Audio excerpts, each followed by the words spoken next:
Will Rise Zero Dawn, The Frozen Wilds steal Xbox One X spotlight, or does it not matter that both titles release on the same day? Good, you're listening to the Everything PlayStation podcast. Hey, Zach. Hey, how's it going, dude? It's gonna be an really interesting well. few weeks. Yes, exactly. We're nearing the holiday. So, Yes, we are. Yeah, you're watching to the Everything PlayStation podcast, where every week Zach and I run you through everything PlayStation, everything that matters. So we will be talking about the topic, Horizon Zero Dawn, The Frozen Wilds versus the Xbox One X. Then we'll go into the rapid news, talk Noire, some sales for Uncharted Lost Legacy, Hellblade, Destiny 2 numbers, and Bethesda. And then we also discuss what games will be out this week. So let's run into the topic first, shall we? Yeah, let's do it. So, like we already kind of said, Horizon Zero Dawn: The Frozen Wilds versus the Xbox One X. Both things, of course, Xbox One X hardware, 4K, 60 FPS, 6 teraflops, launches on November 7th. And Sony then announced, yeah, we will launch the Horizon Zero Dawn most anticipated DLC on November 7th as well. And kind of the question is, does it matter? I want to give it directly to you. Do you think that it matters? Kind of. I mean, it's really one of those things where Sony deliberately planned this out to happen. I mean, they know that Horizon's been doing really well. They know that the DLC is highly anticipated, and they also know that the Xbox One X is releasing on that specific day. So they were like, you know, we know this is all going to happen, so let's just sort of contend a bit. We know Horizon can maybe pull some people away from maybe being interested in the Xbox One X at the moment. Because, I mean, let's face it, there's not really any reason to buy an Xbox One X unless you own a 4K TV and you want to have a better 4K experience. So that's really the draw that this particular console has. It's kind of like the PlayStation 4 Pro, but the PlayStation 4 Pro at least had a lot of exclusive titles that you can't get anywhere else on its particular platform. The Xbox, most people who maybe could afford this can maybe afford a gaming PC, in which case they could just play those games on a PC along with a huge catalog of other games as well. So they're kind of dabbling in an unknown market that we don't even know exists yet. And so we're going to see if this is a successful move, and this is really the big play that we've been waiting for from Microsoft that's going to let us know, was their initial push to sort of blend the PC and console market together the correct move, or was it a sort of self-fulfilling prophecy that's going to lead to them losing this entire war? So it's going to be interesting to see. Yeah, and it of course also does not help that they first had a launch game, Crackdown 3, but that was delayed to spring 2018. They still say it's the most pre-ordered Xbox ever. But yeah, we then look at the Xbox One, like when that launched. I don't know anyone that pre-ordered that one because TV. Yeah, exactly. And it was with the Kinect. It was $500, while the PS4 launching in the same month was $400. So yeah, that was already like a weird thing. And then back to the Xbox 360. That, like, yeah, you said off the air. I mean, gaming now exploded like in a significant way. Back then it was not as big as it is now, so there are way more eyes towards the gaming industry than there were then. So to have this be the most pre-ordered Xbox is not really that great of a statement. But going back to Horizon, I think what is interesting, I mean, the Xbox One X is of course way more powerful than the PS4 Pro. They have the 6 teraflops. I think PS4 Pro is at 4 or something. I'm not really a technical guy, but you can of course see, okay, that's way more. But if you look at Horizon Zero Dawn and put that next to an Xbox One X game, I mean, Forza of course looks amazing. It's a racing game though, so that does not really count in terms of versus an open world RPG that is Horizon. So I think what Sony kind of did with this play is that once the Xbox One X comes out, you see Horizon Zero Dawn: The Frozen Wilds, people streaming, playing that as well, and then you're like, whoa, this already looks amazing. Why do I need that other system for games that I can also play on the PS4? So I think that was also a smart move on their part. Well, yeah, I mean, also you could look at Destiny 2 as an example here as well. I mean, the Xbox One X version of Destiny 2, if I remember correctly, is sort of looking to run at around 4K 30 frames per second. I think it's a checkerboarded 4K though. I'm not 100% sure about that. And that's pretty much the same thing that the PlayStation 4 Pro is doing, if I remember correctly, is just a sort of checkerboarded 4K 30 frames per second. So like the average consumer, at least for multiplats, and I'm not even sure what Assassin's Creed Origins is going to run at on both the Pro as well as the Xbox One X, but if they start seeing a lot of multiplats running at like checkerboarded 4K on both consoles at 30 frames per second, then what's the real draw in regards to the Xbox One X? Because if those, however million more teraflops aren't going to be in the real world performing way better than the PlayStation 4s, then you don't really have an argument. And that's really where the teraflops argument is completely absurd, because anyone who knows tech knows that teraflops don't tell the whole story. I mean, there's graphics cards out there that have significantly more teraflops than my GTX 1080, but the problem is if you put them in the real world environment of gaming, that doesn't really matter because they're tailored to something else. So teraflops only really matter in a direct one-to-one comparison of what particular environment they're in. And so it's really gonna be one of those things where the developers that are going to be developing for this particular console, they're going to see this deep down, okay, do these teraflops really give us a lot more power, or maybe enough to maybe turn like shadows from medium to high? Like how much is this really going to give us? Because the CPU is still going to hold this thing back, because the CPUs in both the Pro as well as the Xbox One X, I think the Xbox One X is a good bit better, but it's not good enough to get up to the 60 frames per second that a lot of people are wanting from this thing, except for in the first party titles, in which case they have a lot more full control. And I'm assuming maybe even some third party titles might try to push that as well, but they might lean on the checkerboarding to get up to that point. So yeah, what's also interesting is, of course, like all the politics that are going on. Of course, you mentioned Destiny 2. That's a PlayStation marketed title. If that looks better on the Xbox One X, that will make PlayStation look bad. So I think that there's also like money going around there, where Sony's like, yeah, maybe you can run it better on the Xbox One X, but you're simply not going to do that because it's a PlayStation preferred game. We have exclusive content. So Call of Duty, Battlefront 2, same stories. So that will already impact the Xbox One X, because what we're seeing with Assassin's Creed Origins, that is an Xbox focused game, they're already like screaming from the rooftops, yeah, the best version is on the Xbox One X. Shadow of War, same story. So I mean, if you also take that into account, I think the Xbox One X is a pretty hard sell. But I think what will be interesting is that when people get in their homes, because what I kind of miss with the PS4 Pro is that it does not run the menus faster, load times are not faster, it's only the resolution and sometimes a frame rate mode that you can select. But with the Xbox One X, it should really benefit like everything.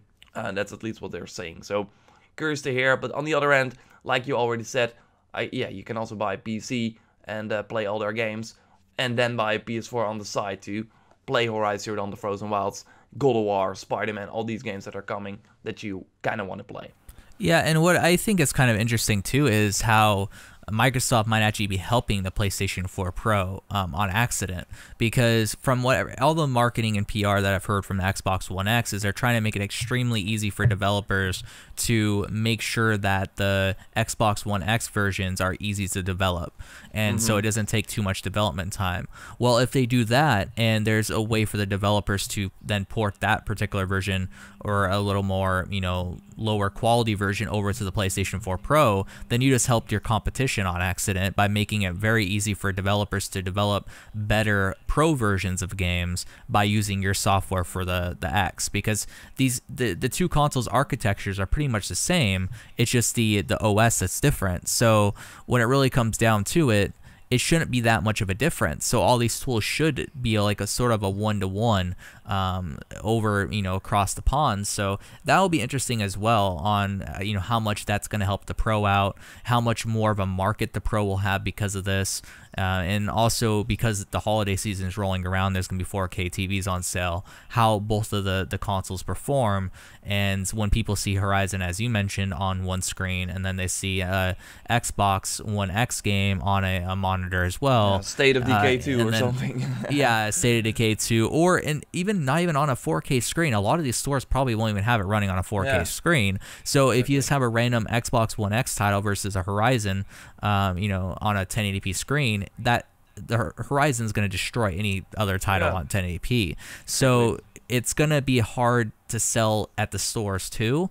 And I think that these initial pre-orders are just the diehard Xbox One fans and maybe people who also want like a 4K Blu-ray player, because that's another plus that this console has.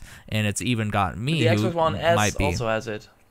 Exactly, yeah. But it's just the combo. The combo is what I'm talking about. Because like even with me, the only reason why I would ever buy an Xbox One S is because of the 4K Blu-ray player. But then if I also wanted to play games on it too, maybe I might get that X. It's one of those things where the value of having that, because of how much they cost, just normally, it's compelling. So there's some interesting things going on here, but I think that Horizon will dampen the spotlight of the Xbox One X's release, but it won't be significant enough where I'm like, oh my god, that Horizon Zero Dawn Frozen Wilds destroyed the Xbox One X. But it will definitely cause there be a war of headlines come the release of both of them.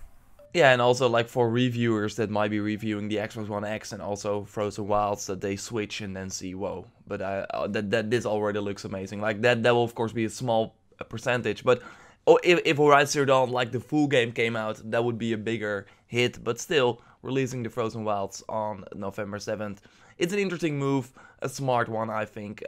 It will totally steal some thunder, like you said, also with the headlines and the videos or streams of people playing. And then versus someone playing on the Xbox One X. It will be interesting to watch. Can't wait for November 7th for the Frozen Wilds. Obviously, I'm not going to get the Xbox One X. Simply because, why? I have an Xbox One here, like next to me. Like, I haven't turned it on this year. It's insane. I would have definitely sold that if I were you by now. Yeah. I lost my controller though. I don't know where it is. Probably should look for that. Hey, let's move into the rapid news where we discuss like the biggest PlayStation stories of the week. Wanna start?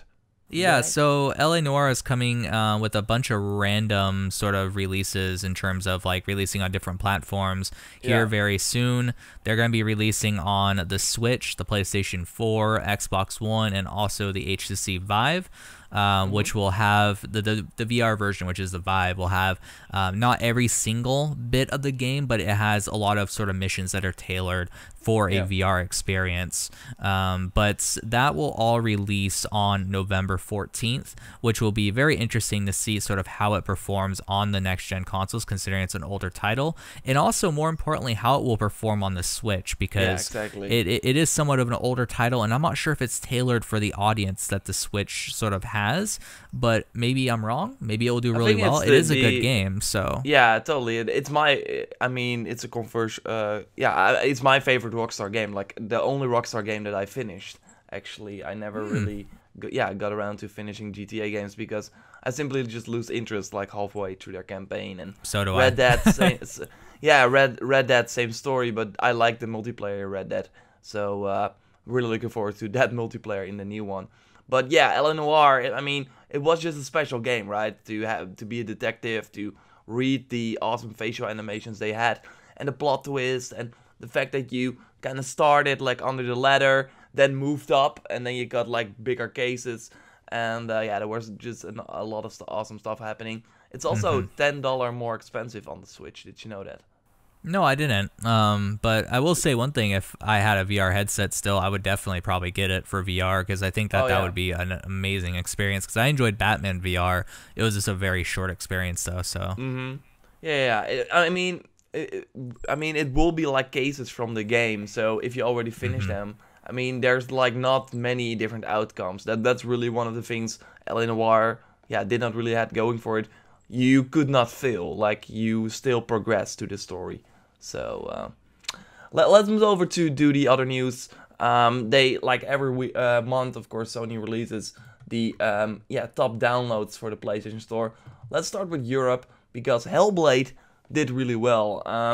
It was like announced like a while back, then kind of went under the radar, then it came back, and a lot of people, nah, not a lot of people, but some people already had it on their radar, but like when it came out and it got like the 9s and stuff like that, a lot of people started picking it up. It also released like early August, so not a lot of other games came out, but it's number 1 on the PS4. That's pretty significant. Then number 2 we have Uncharted Lost Legacy.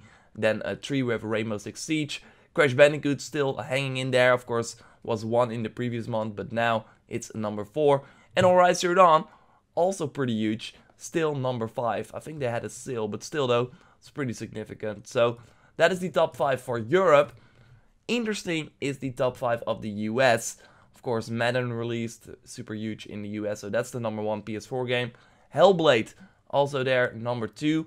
Sonic Mania, number 3. Rainbow Six Siege, again in the top 5, number 4. And then we have Uncharted on number 5. And Zach, an Uncharted game releasing in the PlayStation Store, like being a $40 download, people seeing it more as a downloadable title, I would imagine. Not really good.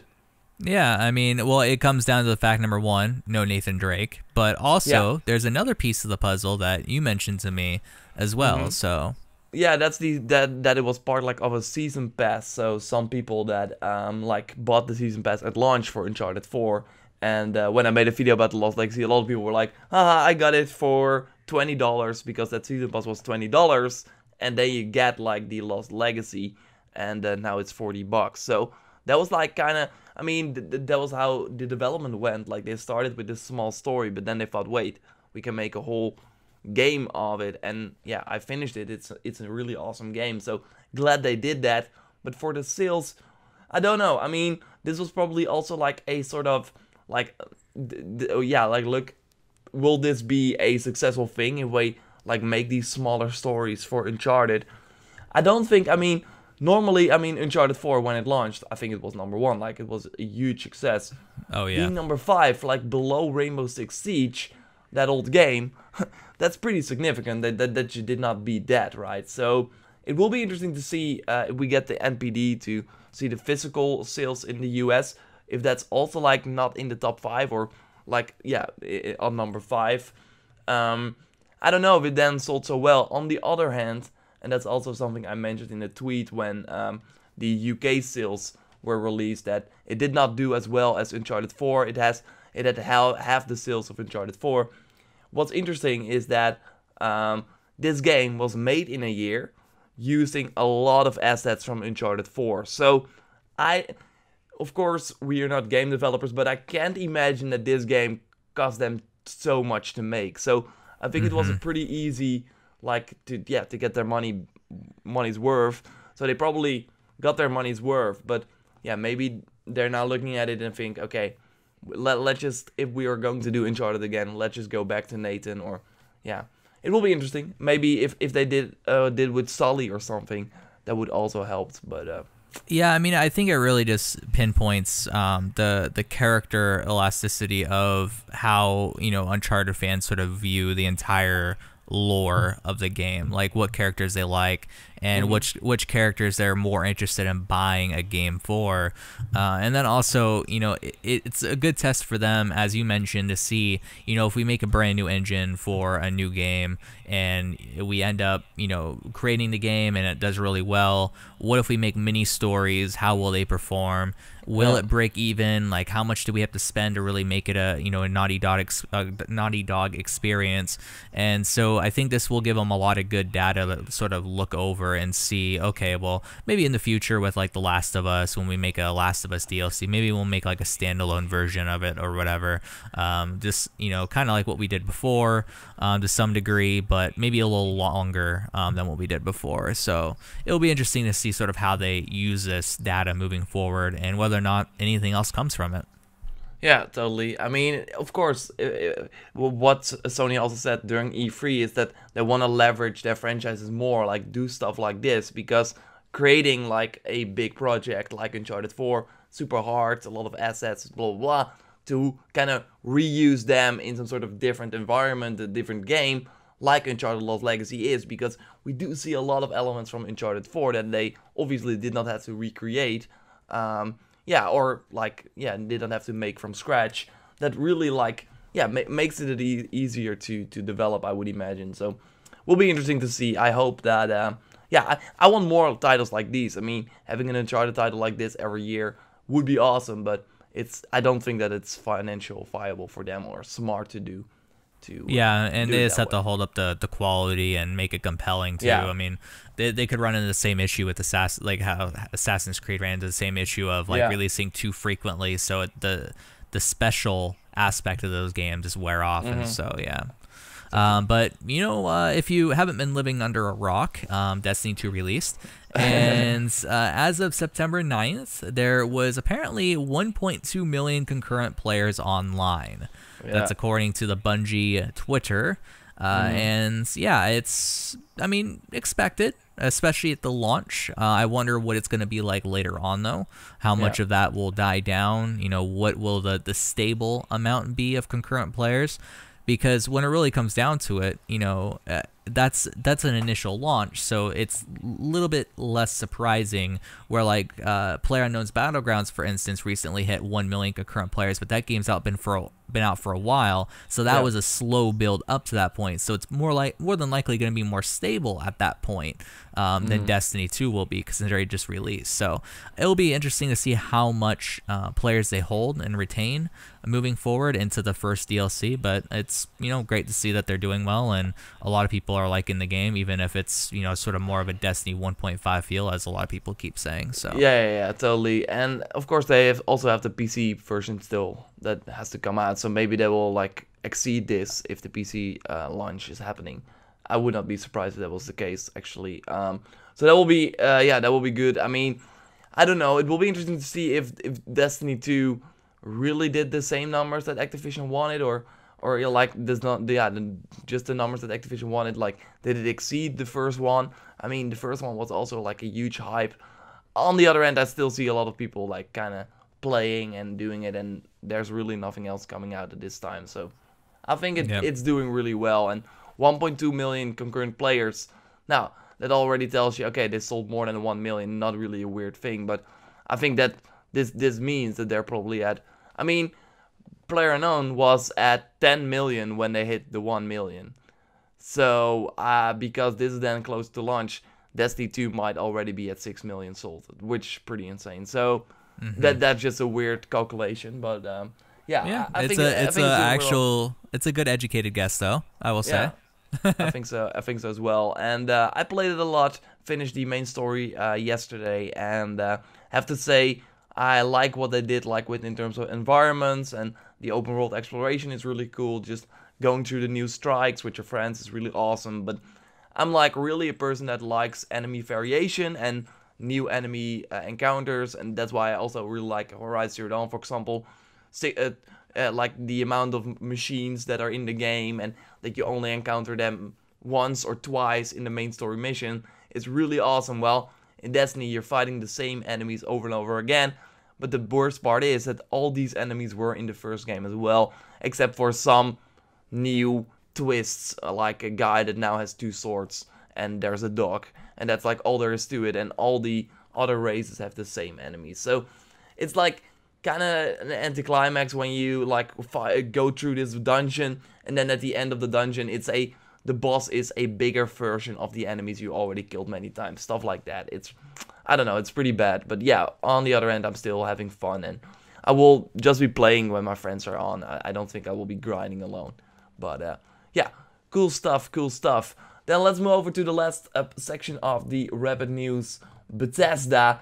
This is a really weird story because Pete Hines, of course, the VP marketing guy, like the big guy over there at Bethesda, he did an interview with, let's see what is, I don't know his name, but he's like a pretty, he like made the tech syndicate. That's his YouTube page.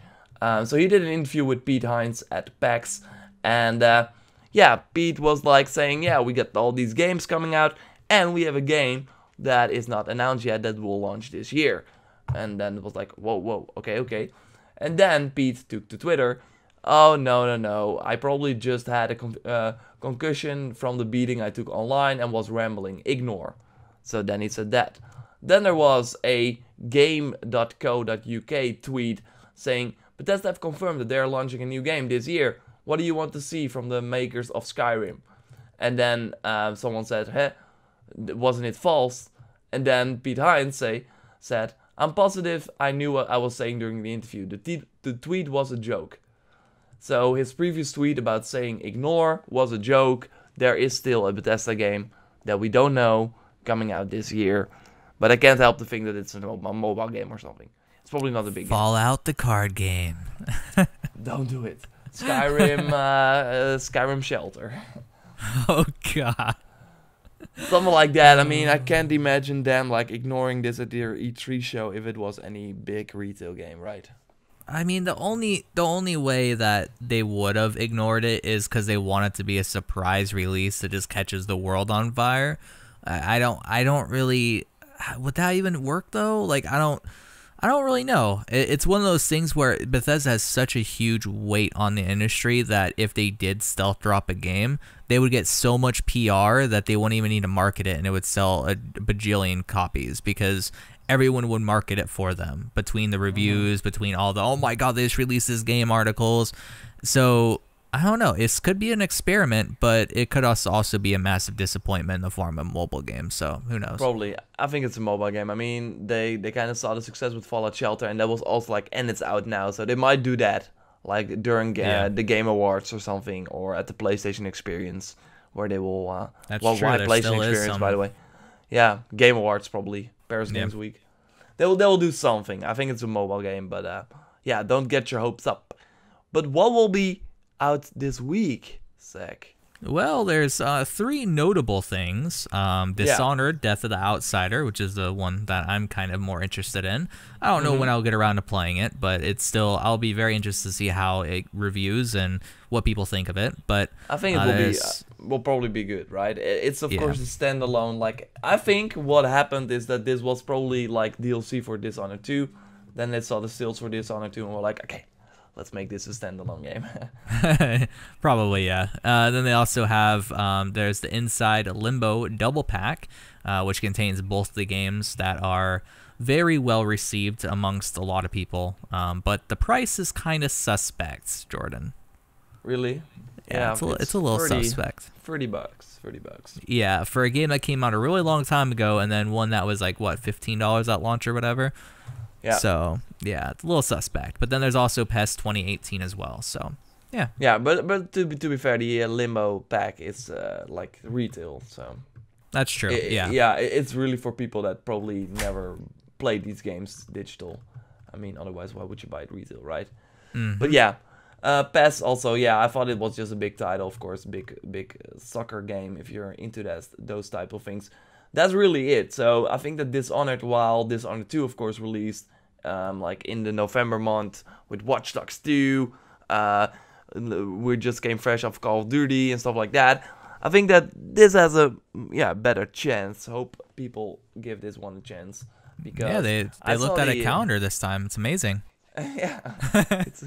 Wow. No, but I think that the gadgets, I mean, they have one trailer that really made me go, okay, I'm interested in this too. Okay, I really need to play this. So I will totally be checking this one out. It looks really cool, and it will probably be the last Dishonored game that we will ever get. I think that's really like a realistic thing to say. I'm going to buy it to make sure that doesn't happen. Yeah. I mean, there was like an interview with one of the developers that said we don't have any things or like Dishonored. I mean, this is really like ending it all, like in terms of like the main Dishonored story. They don't have anything like going beyond that. So if they had to make a new Dishonored game, it would probably be a totally new universe, stuff like that. So I don't. And then they didn't. They said that they did not know if that was going to happen. What I think will happen is that they will make a new IP, Arcane Studios, and then hopefully set the world on fire again. Because with Prey and now Dishonored, they're in a tough spot in my opinion, because their games just... I mean, the first Dishonored sold really, really well. Dishonored 2, not so much. And Prey, I can't imagine that selling well. So, yeah, it's an interesting time for them. I think that, them making like...